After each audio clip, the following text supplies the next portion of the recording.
ஏஐனுடைய இந்த த்ரெட் வர்றதுக்கு முன்னாடியே வளர்ச்சி சார்ந்த நிறைய பிரச்சனைகள் ஐடி இண்டஸ்ட்ரியில இருந்தது அப்படிங்கிறது இது நம்ம மறுக்க முடியாது.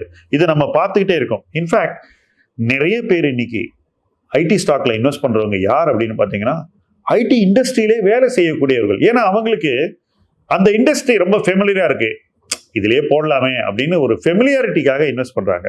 இவங்க எல்லாமே தாமே முதலீடு செய்யக்கூடிய டிஐஒய் இன்வெஸ்டர்ஸ். ஸோ அவங்களுக்கு வந்து நம்ம இருக்கிற இண்டஸ்ட்ரியில இன்வெஸ்ட் பண்ணலான்றது ஒரு நேச்சுரல் இன்ஸ்டிங்க்ட். பட் நான் இதை கம்ப்ளீட்டா தலைகீழா பார்க்குறேங்க. என்கிட்ட நிறைய பேர் வருவாங்க, வந்து இன்னும் கொஞ்சம் பணம் இருக்கு, எங்க இன்வெஸ்ட் பண்ணலாம் அப்படின்னு கேட்பாங்க. கேட்கும்போது நான் ஃபர்ஸ்ட் அவங்க என்ன துறையில வேலை செய்யறாங்க அப்படிங்கிறத பார்ப்பேன்.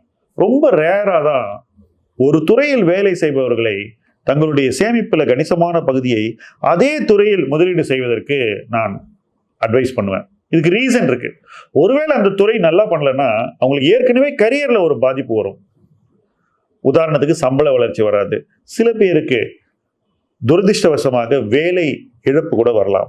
சில பேர் கொஞ்ச நாள் வேலையில் இல்லாமல் இருந்து மறுபடியும் வேறு வேலைக்கு போவார்கள். சில பேருக்கு வந்து வருவாய் குறையலாம். ஏன்னா ஒரு வேலையில் இருக்கும்போது அந்த நிறுவனம் நல்ல வருவாய் கொடுத்துருக்கும், நல்ல சம்பளம் கொடுத்துருப்பாங்க, நல்ல பேக்கேஜ் கொடுத்துருப்பாங்க. பட் அங்கேருந்து வேலை தேடி இன்னொரு இடத்துக்கு நிர்பந்தம் காரணமாக மாறும்போது அந்த சம்பளம் கிடைக்காது, ஒரு குறைந்த சம்பளத்துக்கு கூட அவங்க வேலைக்கு சேரலாம். ஸோ ஏற்கனவே அவங்க லைஃப் டிஸ்ரப்ட் ஆகிறதுக்கு நிறைய வாய்ப்புகள் இருக்கிறதுனால நான் பொதுவாக ஐடி இண்டஸ்ட்ரியிலேயே வேலை செய்கிறவங்களை அவங்களுடைய பர்சனல் இன்வெஸ்ட்மெண்ட்ஸை மறுபடியும் அந்த இண்டஸ்ட்ரியில போட அதிக ஆலோசனை கொடுப்பதில்லை.